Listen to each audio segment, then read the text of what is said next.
Hey, everybody. Welcome to Enjoying Orange Slices with Jeff and Ian. What a show we got this week. We talked about Buffalo for half an hour, but then we edited it down to about 5 minutes so nobody'd fall asleep. We threw some shout outs. We talked about the Montreal Canadiens' new head coach, Jean-Pierre Jean-Jean. And we also talked about our favorite players of the week. We gave a shout out to Steve Ludzvig. So way to go, Ludzy! Ludzy! Way to go, Ludzy! So have a good time. Send us some mail. We want to answer your questions. We answered a couple of questions this week, but we want to answer more. Ian at ianbagg.com. My God, I hope you enjoy this show.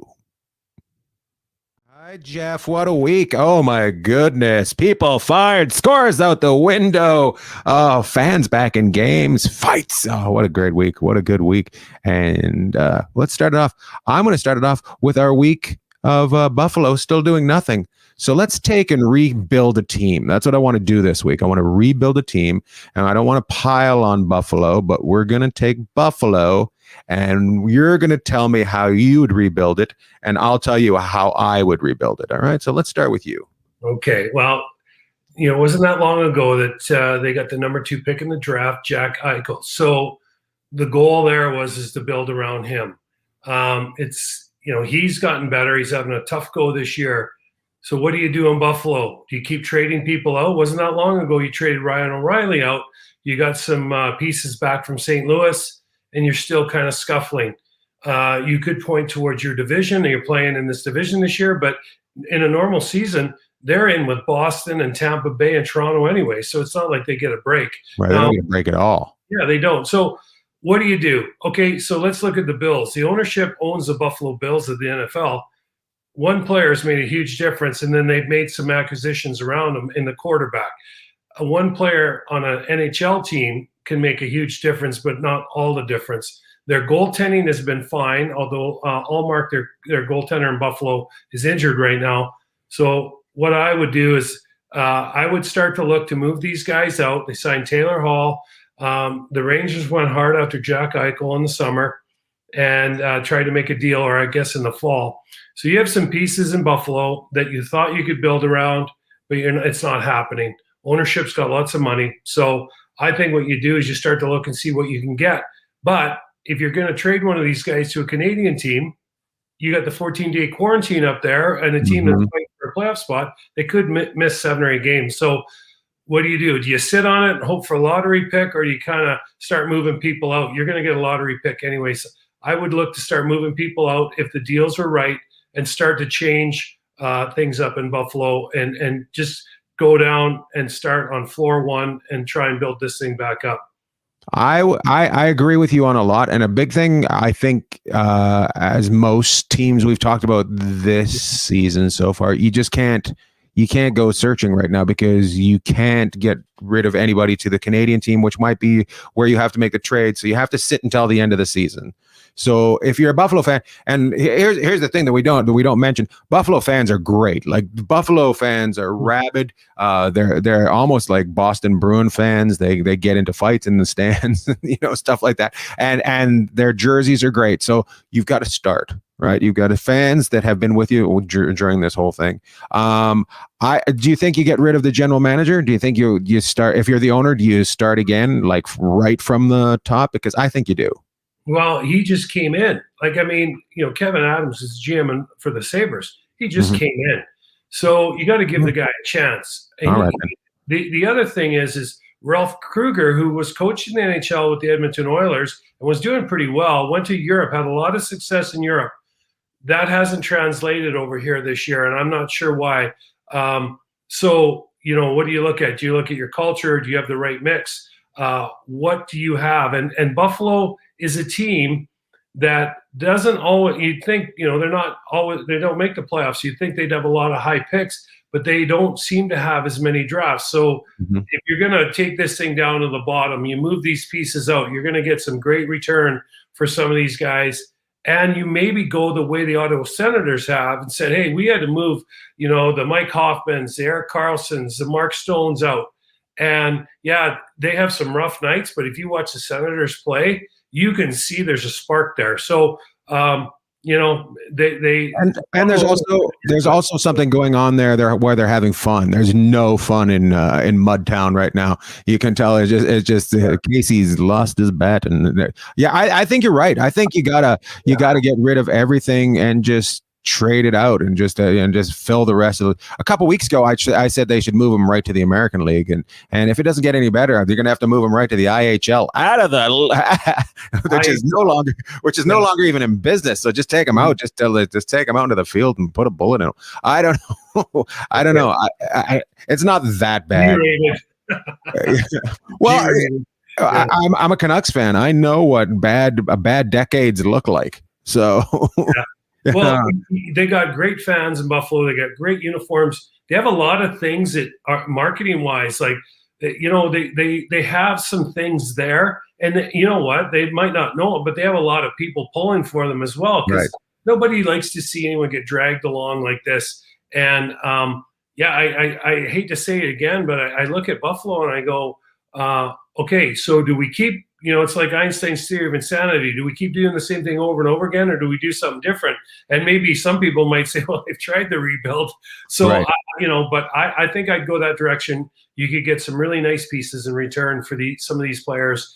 And you got to start ground up. And you know what? Just the ownership has got the money. They've got the bills. There's a lot of things they've proven that they can rebuild. But who do you build? You got to have something to build around. I don't know. Do you get rid of Eichel? Do you let they've got one guy that hasn't played in 3 games, and I think they're paying $57 million for him in 7 years or something like that. Jeff Skinner, who he's scored I think 20 goals over 7 times in the league. So we've taken a lot of time on Buffalo and tried to kind of reinvent the wheel there. But they do have talent. They do have players that, and for some reason, the performance and the wins just aren't there. So I think, you move what you can. You're losing with them. You can lose without them, right? So I got a question. I'm going to take it the other way. Because we're trying to get out of this. Well, I noticed what time we're at. We're trying to get out of this talking about Buffalo. But if you're around the league, who goes shopping in Buffalo? What team goes shopping in Buffalo? Who goes over there and says, I'll take those, I'll take that, and I'll take this? Well, Jack Eichel is going to command a king's ransom. There's no question about that. Right. So center iceman, and if you watch him play, I mean, he can get going and he can be dynamic. He's not David, but he is in that upper echelon of skill and speed, and he's a big kid. So LA would look, maybe the Kings want him. Maybe you look at a team like, Nashville's not afraid to make a big splash, but do they want some of the guys that Nashville would have to move in return? Who knows? There might be a team off the board that would go for him, but definitely the Kings would be a team I would consider. The Rangers have already shown interest, and they have some good pieces too. So we'll I wonder what the Kings give up for. I wonder would Quick would be pretty enticing to the Buffalo Sabres, would they not? Would he not? Well, their goalkeeper, looking at what he's done this year, I mean, he's right in there. They're getting above average goaltending in Buffalo, at least as far as what I can see from Allmark.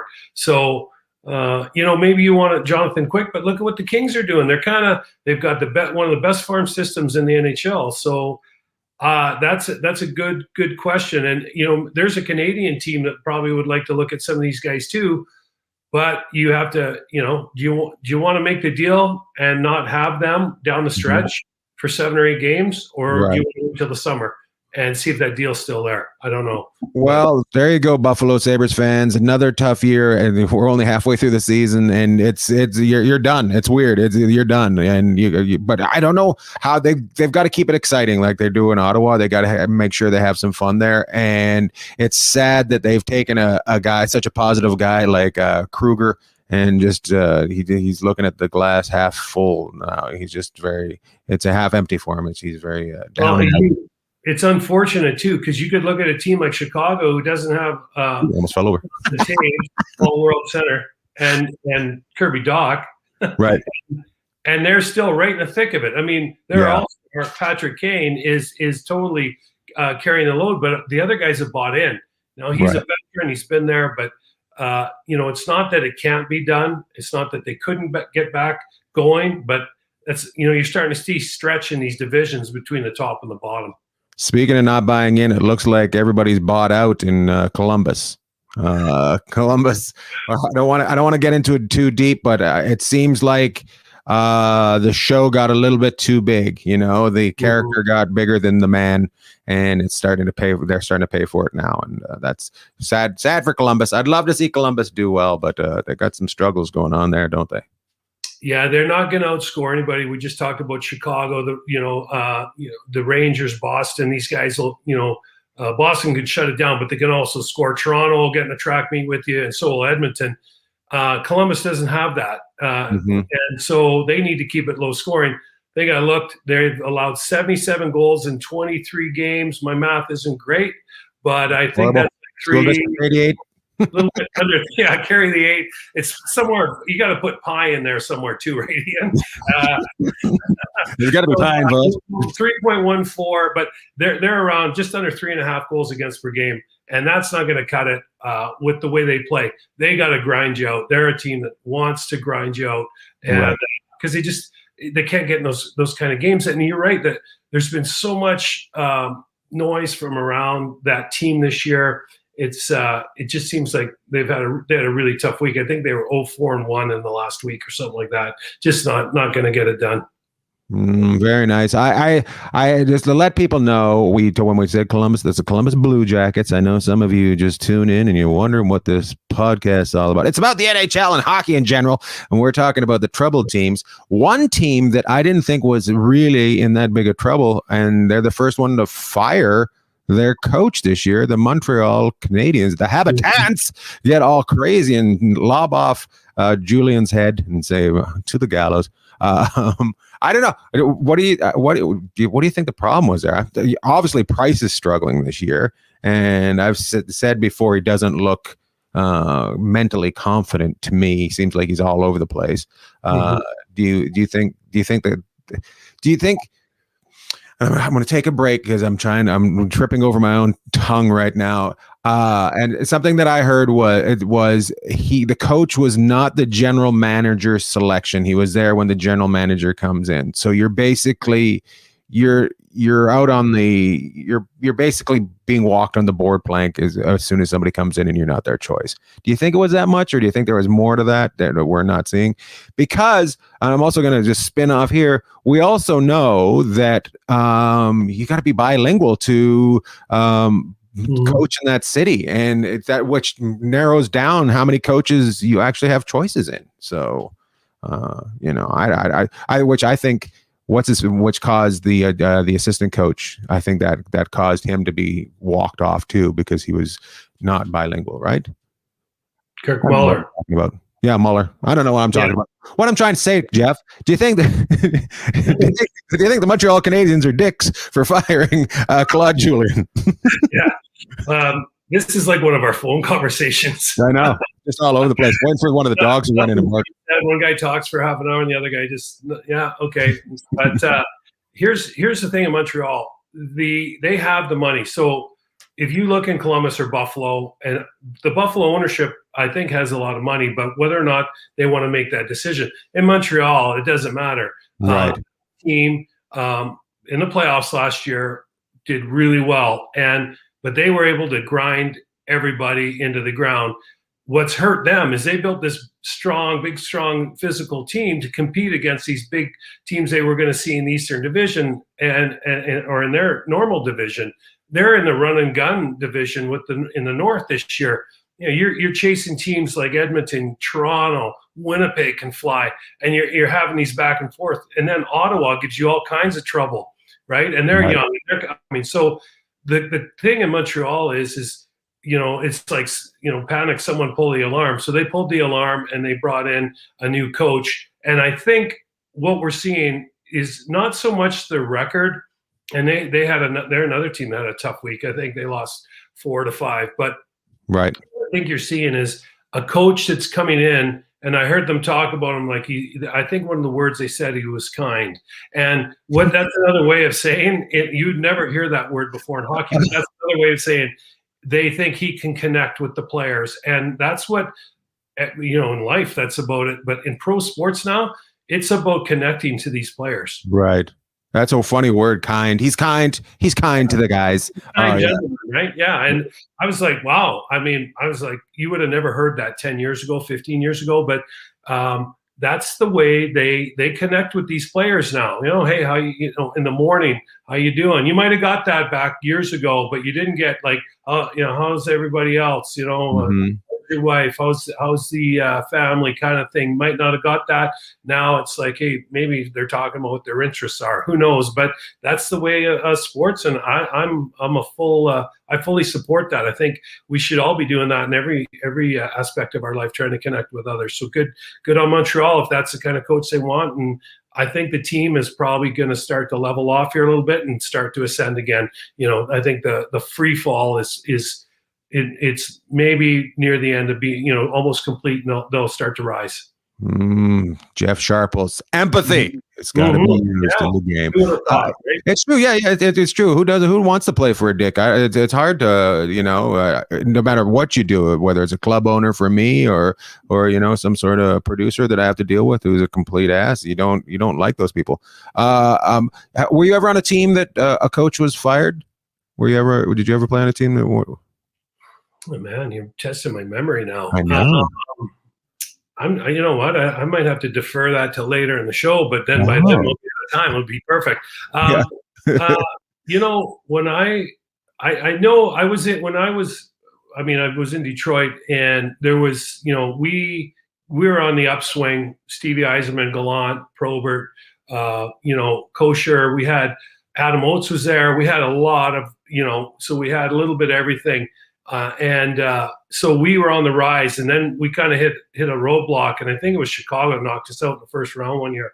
And that's when you start to hear rumblings. The team wasn't playing quite as well as it had been, but it was still fairly successful. So, I mean, I've been around teams where there's been issues, but off the top of my head, I'd have to go back and look over. Maybe we could talk about it next week, and I can tell you some stories. Next week he's just going to pipe up. I guess who I got fired.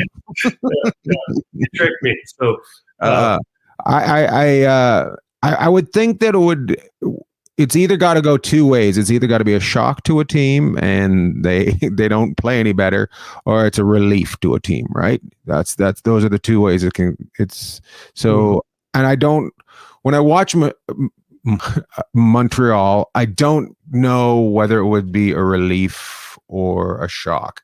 Whereas in Columbus, I feel it would be kind of a relief. I feel like they're over it, Right. Well, you bring up a great point, because in Montreal, and you talk about having a coach that's bilingual, because the French press in Montreal follows and might be even a bigger part of their press corps than the English press. So the Francophone press is huge. So you need to have a way to talk. And Marc Bergevin, obviously, he's bilingual, the GM, he can do it. But there's so much more focus there.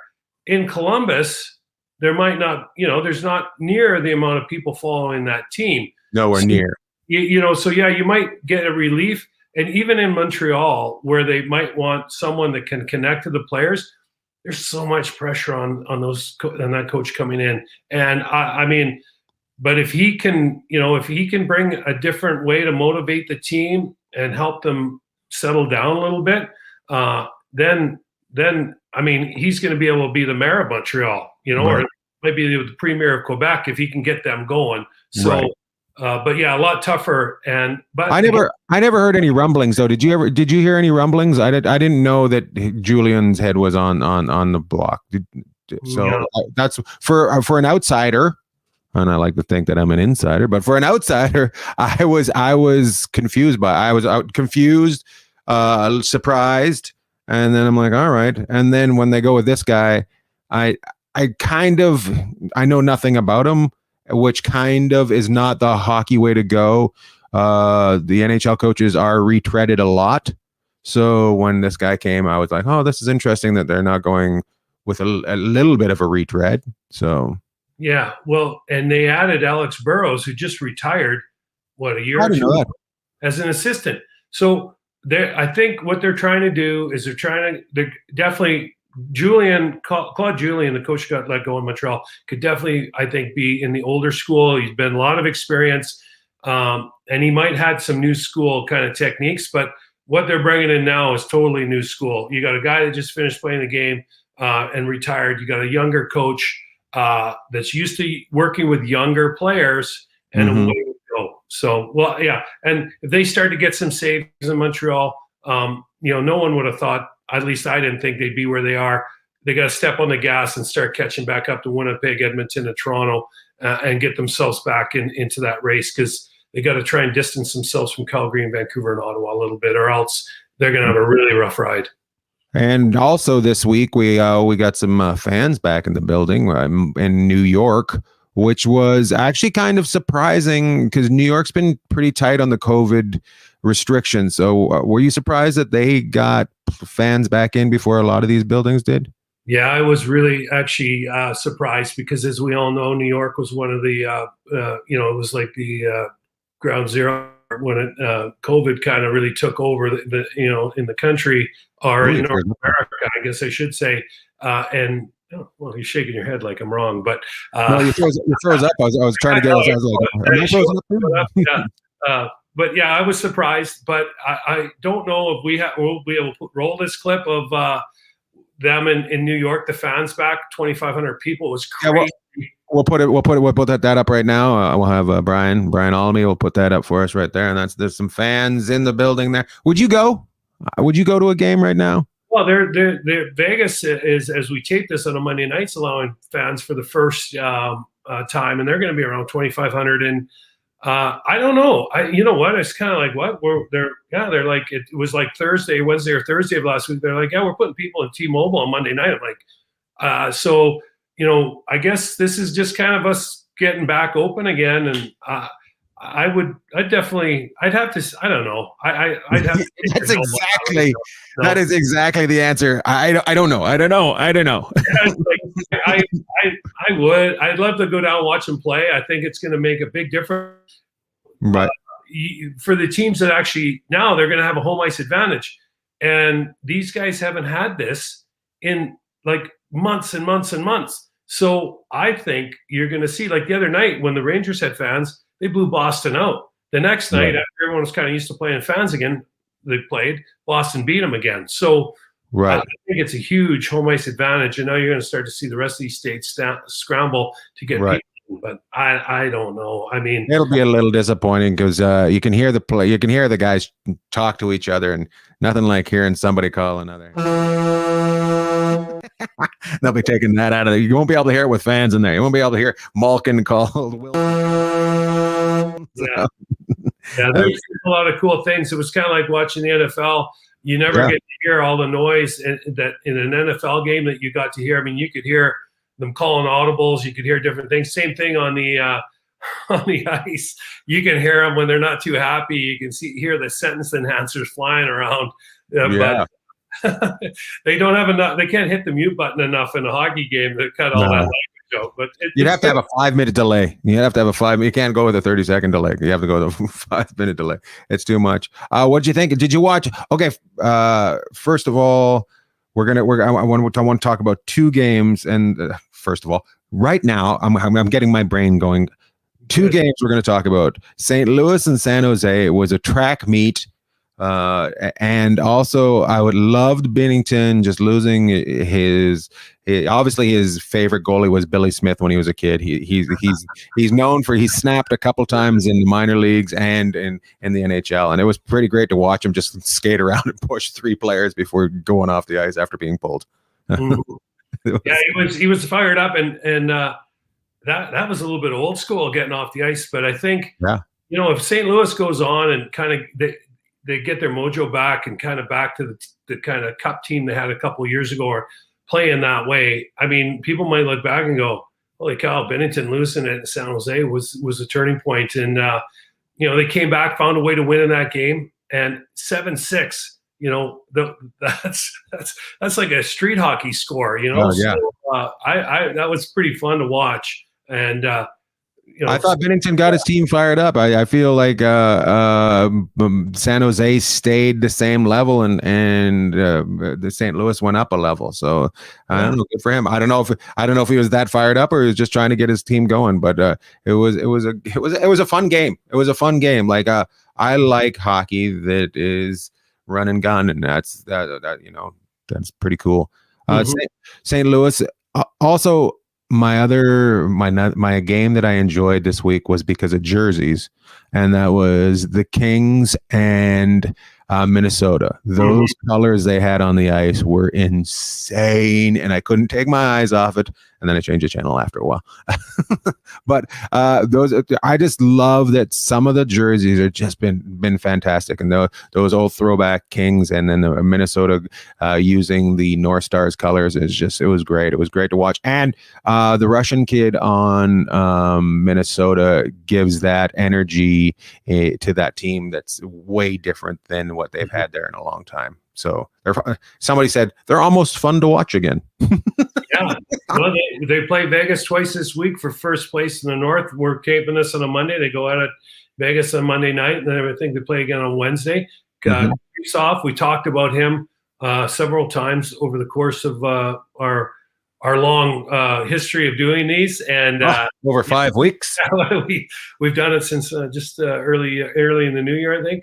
Yeah, he's been great, and he's good for the league because he's got some pizzazz and some flair, and hockey. It doesn't hurt to have a little bit of that once in a while. Let's get to it. Do you have any players of the week? Do you have any teams of the week that you want to talk about? Yeah, I'll talk about two players. I'll talk about a defenseman, this young fellow named Jacob Chychrun in Phoenix. And I know I talked about Connor Garland last week, so like, well, you watch anybody else? But I watched him play Colorado, and I love watching teams play Colorado because Colorado stresses you so many different ways. They have so much depth. And so Chychrun, I think he's got 15 points, 21 games, was out there against Nate McKinnon, Landeskog, and Rantanen, and they're big guns all the time. And he's unbelievable. His dad, Jeff, used to play for the Flyers. So Jacob Chychrun, if you ever get a chance to watch while you're watching Connor Garland with Arizona, watch this guy. He's 22 years old, 260 games in the league. It's incredible. The other guy is Kyle Connor up in Winnipeg. And his game's come full circle. He's known as a sniper, but he's got speed to burn. He's super smart. He goes to the areas where the puck finds him. And as a left-handed shot, there's lots of people who shoot the puck really hard in the league. But a lot of those guys, when you think of snipers or right-handed shots, you think of Ovi. You think of a guy like I'm drawing a blank in Detroit. He was in Ottawa last year. No. Drawing a blank. Bobby Ryan. And you're talking about an older guy. Boom, no problem. Bar down. Sabanajad, same thing in New York, right? Best name ever.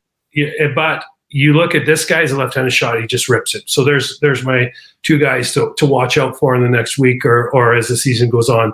Really good young players. And mine, I've got one, Jack Campbell getting a shutout after being hurt out for a couple things, backup goalie in Toronto. I think he could give Anderson a run for being number one big time. Jack Campbell there. Jack Campbell. Though, if Anderson was coming out to your shows like Jack was. Yeah, no, I would change over. I'd change over immediately. If Anderson came out and supported my shows like Jack did, definitely.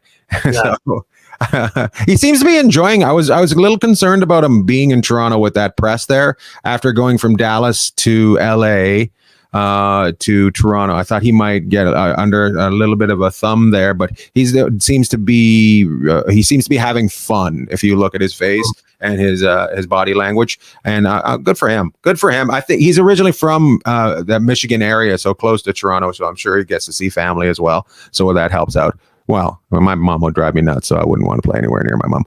Let's go. Let's do some shout outs. And then we're off to the races because we got a big race tonight. I don't know. We don't have a race. Got any shout outs this week, Jeff?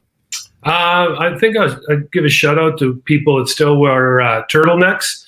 So some sport knows in the last week, and I think if you can pull off a turtleneck, hopefully you're wearing cowboy boots with them. I'd like to shout out to those people. The people I'm giving out to shout out to people that wear turtlenecks with cowboy boots. Holy crap! That's on my head. Good for you. All right. Well, I'm giving 2 shout outs this week. I'm giving Steve Lutzvig. He played in the NHL. He was on the. He was announcer, and he was also a coach in Tampa Bay. Recently got a liver transplant, and I wanted to shout out to him. Doing well. He's got a fantastic where they raise money every year. It's a golf tournament kind of thing in the Niagara area. I've gone up and done stand up at it, so it's fantastic. You know it is. But I just haven't heard his name in a while, so I'm giving out to Steve Lutz. And also Jack Campbell was my player of the week. So I'm shouting out to Dusty Emu, who was Jack's goalie coach for quite a while before he went to China, and now has a podcast that I was on a couple weeks ago. So big shout out to Dusty Emo, who never wears the turtleneck with the cowboy boots. He only wears the turtleneck with nothing else. He wears nothing on the bottom. That's what he does. So big shout out to Dusty Emu, Jack Campbell, Steve Ludwig, and everybody that wears the turtleneck with the cowboy boots. We'll see you next week. Jeff? I don't even know what to say. I think we should just end it now. So no, I think I love to all. You're not going to love to all. I thought you were going to love to all, you son of a bitch. I did love to all. Did you? When did you love to all? I didn't hear it. Yeah, I said love to all, and then you said love to all. Love to all. Love to all. I'm pretty sure if you fact check me, I said love to all earlier. So love to all, everybody. Thanks for watching. Whatever, Johnny correct. What a show. Just a little bit of an argument at the end about who said love to all first.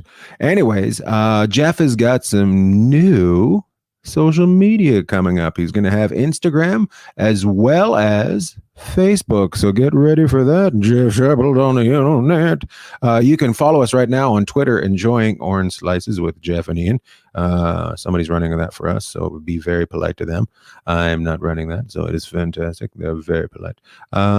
Send us an email, ian@ianbagg.com. Make sure you watch hockey this week and tell me who your favorite team was this week. Take care. Love to most.